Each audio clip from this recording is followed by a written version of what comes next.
সেই জন্য নিয়ে নিয়েছি এখানে 300 পনিরের গ্রাম একটা ডিশ কেটে নিয়েছি। পনিরের এই ডিশটার জন্য লাগবে কাজু, পেঁয়াজ, কাঁচা লঙ্কা, নিয়েছি কসুরি মেথি, ধনেপাতা, কসুরি মেথি, কাজু, ধনে গুঁড়ো, জিরে গুঁড়ো, আর লাগবে ফাটানো টক দই, নিয়েছি নুন। তো এই রান্নাটা কিভাবে করব আপনাদেরকে দেখাচ্ছি। আর আমি নিয়েছি 300 গ্রাম মতো পনির। আমি প্রথমে কি করব, এই যে মশলাগুলো আপনারা সব দেখে নিলেন যা যা আমি এখানে নিয়েছি। এবারে সবার প্রথমে আমি গরম জলে কিছুটা নুন দিয়ে পনিরগুলোকে আগে একটু হালকা ফুটিয়ে নেব। আর মেথিগুলোকে ছোট ছোট করে কেটে নিয়েছি, ধুয়ে নেব। তারপর পনিরগুলোকে তুলে নেব যখন একটুখানি গরম জলে দেওয়া ভাপানো হয়ে যাবে। সমস্ত পনির আমি জল থেকে ঝরিয়ে এক এক করে পুরোটা তুলে নেব। দেখবেন যেন জল না থাকে পনিরে, সেইভাবেই তুলে নিতে হবে পনিরগুলো জল থেকে। পুরো পনিরটা আমি তুলে নিলাম সবটা। পনিরটা আস্তে আস্তে করে সবটা তুলে নেবেন। এরপরে তেল দেবেন, তেল দিয়ে অল্প তেল দেবেন। সেই অল্প তেল দিয়ে তাতে এই যে কুচনো পেঁয়াজ, রসুন, কাঁচা লঙ্কাগুলো একটু ফাটিয়ে নেবেন। তারপর সেগুলো তাতে দেবেন।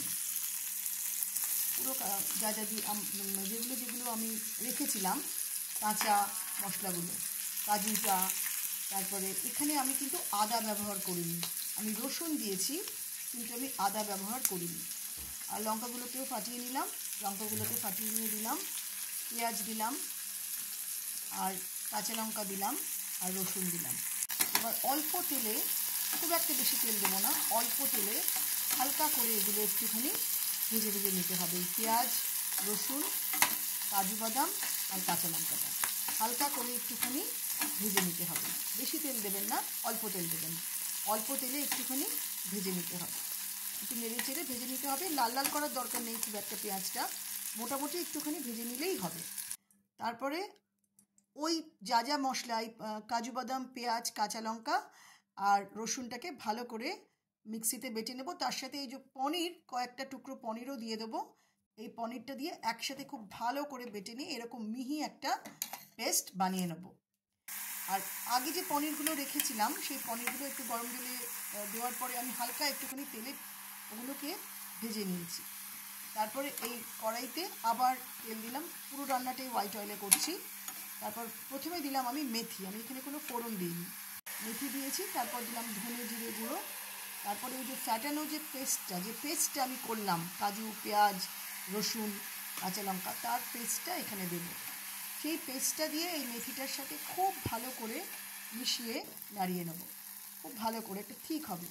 আর এই যে এক্সট্রা যেটা বাটিতে আমার ওই মিশ্রণটা ছিল তাতে জল একটুখানি দিয়ে আমি একটু জলও দিয়ে দিলাম, জল দিয়ে সেটাকে নাড়িয়ে নিলাম। এরপর বেশ কিছুটা নাড়ানোর পরে আমি এখান থেকে 2 চামচ মতো টক দই দেবো।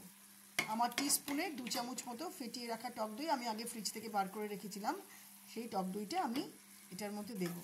দিয়ে আবার এটাকে খুব ভালো করে সব মশলার সাথে, মেথির সাথে, পনিরের সাথে আমি টক দইটাকেও মিক্স করে নেব। দিয়ে বেশ কিছুক্ষণ নাড়াচাড়া করব। তারপর আমি স্বাদ মতো নুন দেবো। নুনটা আপনারা আপনাদের যতটা যেরকম খান সেরকম স্বাদ মতো দেবেন। আর দেবো আমি চিনি, তাহলে নুনটার সাথে ব্যালেন্স হবে। তারপর চিনিও দেবো। চিনি দেওয়ার পরে ভালো করে আবার বেশ কিছুক্ষণ একটুখানি নাড়িয়ে নেবো। সমস্ত মশলার সাথে, পনিরের সাথে, মেথির সাথে সবটা আমি একটু মিক্স করে ভালো করে নাড়িয়ে নেব। তারপর আমি দেবো গরম মশলা। আমি এখানে 1/2 চামচ মতো গরম মশলা নিয়েছি। 1/2 চামচ মতো গরম মশলা নিয়ে আমি এই পনিরের এটার সাথে, কারিটার সাথে মিশিয়ে নেব।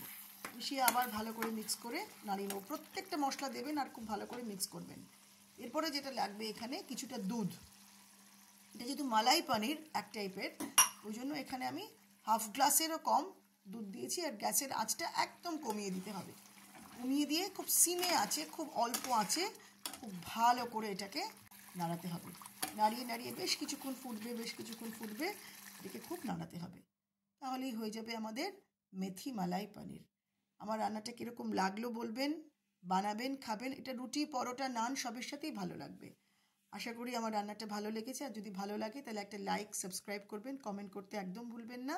দেখা হচ্ছে খুব শিগগিরই আরও আরেকটা ভিডিও নিয়ে, শুধুমাত্র সুধা লীলার হেসেলে। ততক্ষণ অবধি সবাই ভালো থাকুন, সুস্থ থাকুন, খাওয়া দাওয়ার মধ্যে থাকুন, আনন্দে থাকুন। দেখা হচ্ছে খুব শিগগিরই আবারও।